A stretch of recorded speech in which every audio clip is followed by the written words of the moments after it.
झारखंड के दुमका से खबर आई है, जहां पर 14 साल की नाबालिग लड़की की लाश पेड़ से लटकी गई। आरोपी है कि मुस्लिम युवक ने पहले उसके साथ रेप किया और रेप करने के बाद हत्या कर दी। आरोपी युवक को पुलिस ने गिरफ्तार कर लिया है। पिछले 10 दिनों में दुमका की 2 बेटियां दरिंदों की सनक का शिकार हो गई। इस पूरे मामले पर सियासत जमकर हो रही है। बीजेपी नेता बाबूलाल मरांडी ने कहा कि आखिर कितनी आदिवासी युवतियां ऐसे दरिंदों का शिकार झारखंड में होंगी। जानकारी के मुताबिक आरोपी युवक अरमान अंसारी ने पहले लड़की को अपने प्रेम जाल में फंसाया, फिर उसके साथ बलात्कार करके उसकी हत्या कर दी।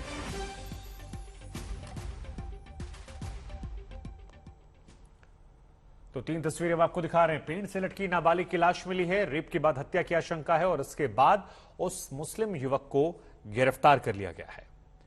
तो ये 3 तस्वीरें हम आपको दिखा रहे हैं। पेड़ से लटकी लाश, रेप के बाद हत्या और आरोपी मुस्लिम युवक गिरफ्तार। और बड़ी बात यह है कि पिछले 10 दिनों में ये दूसरी ऐसी बड़ी घटना है जिसने देश को झकझोर दिया है। क्योंकि दुमका में लगातार 2 घटनाएं हुई और समुदाय विशेष के ही लोग उस घटना में अपराध से जुड़े रहे। संथाल परगना का इलाका बड़ा ही सेंसिटिव इलाका है, बांग्लादेश से नज़दीक है, बंगाल से सीमा जुड़ा हुआ है और बड़ी तादाद में उन क्षेत्रों में घुसपैठी भी हुई है। तो हमें लगता है इस पूरे मामले को उच्च स्तरीय जाँच होनी चाहिए। उच्च स्तरीय मतलब या तो CBI हो और NI हो, तो इन सबको भी जोड़ करके, क्योंकि इसका लिंक ऐसा नहीं कि देश से बाहर भी हो। जितनी भी निंदा हो वो कम है। फांसी की सजा मुकम्मल हो, तुरंत फास्ट ट्रैक के माध्यम से ऐसे लोगों पर कार्रवाई होनी चाहिए और यकीनन कार्रवाई में देरी होने की वजह से ऐसे दुष्कर्मियों और जल्लादों का मन भरता है।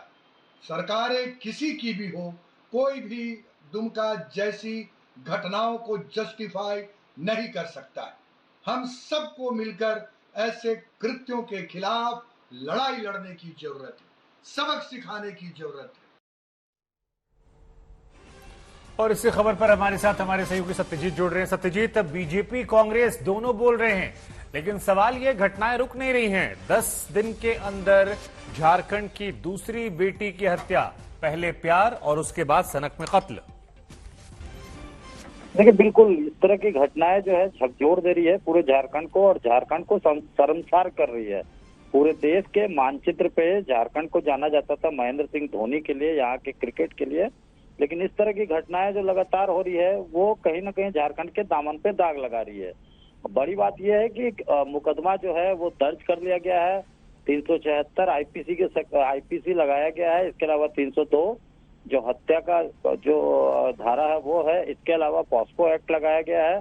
नाबालिग थी लड़की, इसके लिए वजह से, और SC/ST एक्ट का जो है वो भी लगाया गया है। जो धाराएं होती है उसके जो डिफरेंट सेक्शन है वो लगाया गया है।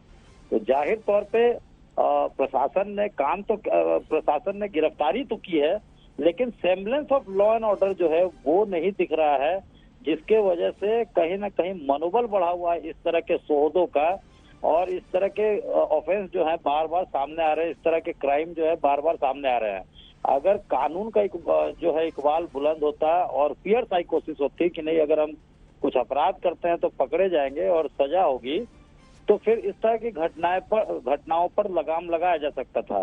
बेशक जो है फास्ट ट्रैक कोर्ट बना दिए जाते हैं, अपराधी को सजा भी हो जाती है, लेकिन ये सिलसिला थम नहीं रहा है। तो जाहिर तौर पर एक चिंता का विषय है। खौफ क्यों नहीं हो रहा है कानून का, और क्या उसके सामाजिक कारण भी है, उसे भी ढूंढने की जरूरत पड़ सकती है कि क्या इलिटरेसी लेवल जो है वो कम है लोगों का, या फिर जिस समुदाय विशेष की बात की जा रही है वहां पे क्या इशू है, इसको सॉर्ट आउट प्रशासनिक लेवल पे करने की तो जरूरत है ही है। जो जानकार है वो ये बताते हैं कि इसको अलग पर्सपेक्टिव से, अलग चश्मे से भी देखने की जरूरत है कि आखिर इस तरह की घटनाएं बार बार बैक टू बैक क्यों हो रहा है। ठीक है, आपका बहुत बहुत शुक्रिया तमाम बातचीत, तमाम जानकारी के लिए। 2 तस्वीरें हम आपको दिखा रहे हैं। 28 अगस्त को जिंदा जलाकर अंकिता की हत्या कर दी गई और उसके बाद 3 सितंबर को नाबालिग को पेड़ से लटकाया गया। 2 घटनाएं जिसने झारखंड को शर्मसार किया, देश को शर्मसार किया, और कई तरह के सवाल जो हैं वो खड़े हो रहे हैं कि आखिर दोनों घटनाएं क्यों हुई, क्योंकि दोनों जगह पैटर्न ऑलमोस्ट एक सा है कि मुस्लिम युवक ने एक लड़की से प्यार किया, उसके बाद सनक में हत्या कर दी। स्पष्ट रूप से बोलते हैं प्रशासन अपने जो जांच का दायरा है अपने से जहां तक होता है वहां तक करे, नहीं तो ये जांच ऊपर तक जाए, चाहे वो सीबीआई का जांच हो, एनआईए का जांच हो, किसी का भी जांच हो, उच्च स्तरीय जांच निश्चित रूप से होना चाहिए। धर्म पर बवाल ऐसा कि कई बार लोग कानून को हाथ में लेते हैं। कहीं सरतन से जुदा की धमकियां मिलती हैं तो कहीं धर्म परिवर्तन मरने मारने की बात होने लगती है।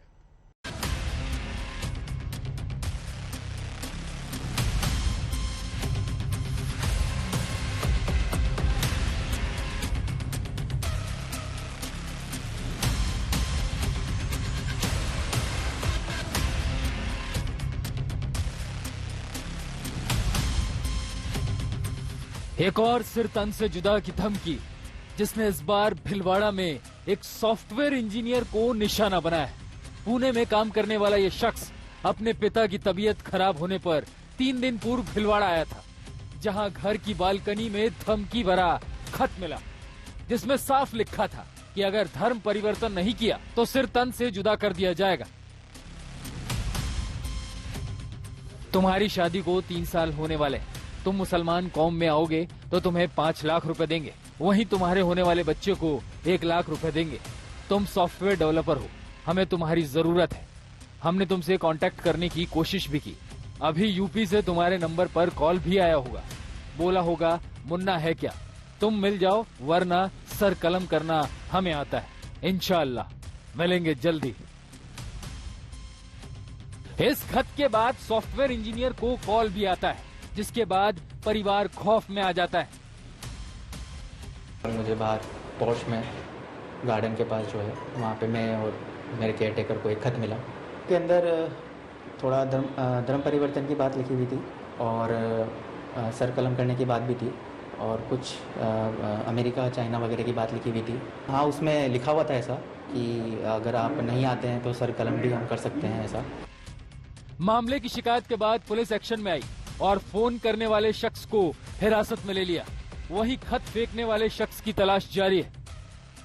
ये जो सांप्रदायिक माहौल खराब करने वाला प्रकरण दर्ज हुआ है, इसके अंदर जिस व्यक्ति ने इसको फोन कॉल किया था हमने उसको डिटेन कर लिया है और अविलंब उससे पूछताछ की जाएगी। जिसने लेटर डाला है उसकी तलाश जारी है। आसपास के सीसीटीवी खंगाले जा रहे हैं, वहाँ के आसपास के फोन कॉल को ट्रेस किया जा रहा है। धमकी देने वाला शख्स यूपी से गिरफ्तार किया गया है, जिससे लगातार पूछताछ हो रही है। भिलवाड़ा में जहां धर्म परिवर्तन का दबाव डाला जा रहा था, वहीं लखनऊ में धर्म परिवर्तन शख्स को महंगा पड़ा है। मोहम्मद सलीम ने अपनी पत्नी के साथ हिंदू धर्म अपनाया था, लेकिन सलीम जब राजवीर हुआ तो उसे धमकियां मिलने लगी।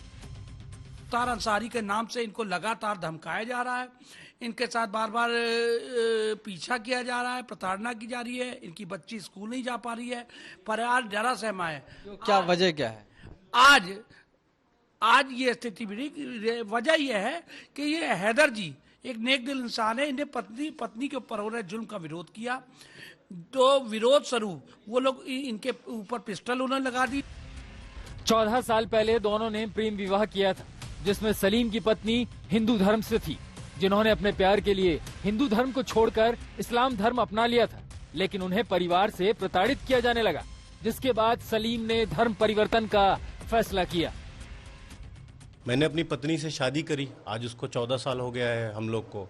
शादी के बाद से ही मेरी पत्नी, क्योंकि वो हिंदू थी, हिंदू से वो मुस्लिम धर्म में आई, लेकिन मेरे घर वालों की मानसिकता नहीं बदली और न ही और भी मुस्लिम घरों की मानसिकता बदली है। देखिए, उसको शुरू से ही प्रताड़ित किया गया। धमकियां भी मिलती हैं। पुलिस के पास गई एफआईआर? पुलिस के पास मैं नहीं गई, क्योंकि कई ऐसे केस हुए हैं मेरे जेठ के खिलाफ जो उन्होंने हमेशा थाने से समेट लिया और कहते हैं कि पुलिस मेरे जेब में है, और वो यहाँ तक के कहते हैं कि मैं ही सब कुछ हूँ, मैं सबका बाप हूँ और मेरा कोई कुछ नहीं कर सकता, और इसी डर से मैं हमेशा चुप रही। परिवार का आरोप है कि उन्हें मुख्तार अंसारी के नाम पर धमकी दी जा रही है। हालात ये है कि पिछले 1 हफ्ते से परिवार घर से बाहर नहीं निकल पा रहा है और बच्चे स्कूल भी नहीं जा पा रहे हैं। लखनऊ से आशीष श्रीवास्तव के साथ आज तक ब्यूरो।